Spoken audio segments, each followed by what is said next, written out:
በዛሬው ዕለት እንግዲህ አንድ ትልቅ የተባለ ፕሮግራም ላይ ተጋብዤ ወደ አንድ ቦታ ሄጃለሁ። ዛሬ የተገኘውበት እጅግ በጣም ትልቅ የሆነ ፕሮግራም ላይ ሲሆንም ለሀገራችንም የ6 ሚሊዮን ብር ሽልማት መቅረቡ ተሰምቷል። ሰላም ጤና ይስጥልኝ። በመላ ዓለም ላይ ተሰዳችሁ ስደት ላይ ያላችሁ ትውልደ ኢትዮጵያውያን አሜሪካ፣ ካናዳ፣ ዩሮፕ፣ ሳውዝ አፍሪካ፣ አረብ ሀገር ላይ ስደት ላይ ያላችሁ ይህ መልእክት ለእናንተ ነው። ይዘንላችሁ የመጣ ነው ሀገራችን ላይ እየታየ ያለ ተስፋ ሰጪ በስልካችን ፕሮሰስ አድርገን እስከ 700,000 ብር ማግኘት የሚያስችል ነው ማለት ነው። ታውጇል፣ በሚዲያም ይፋ ወጥቷል።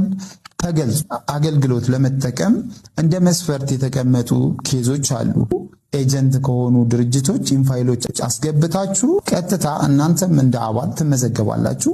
የመጀመሪያ መነሻ 15,000 ብር ጀምሮ እስከ 700,000 ብር ይሰጣችኋል። ከአንድም ሁለተኛ ዙር ብዙዎቻችን እየተጠቀምንበት ያላገኘነው ነው። እዚህም ደግሞ እናንተም ተጠቃሚ እንድትሆኑ ከወዲሁ እጋብዛለሁ። ያልገባን ነገር ካለ ኮሜንት ቦክስ ላይ ያስቀምጣችሁልን ልንወያይበት እንችላለን ማለት ነው።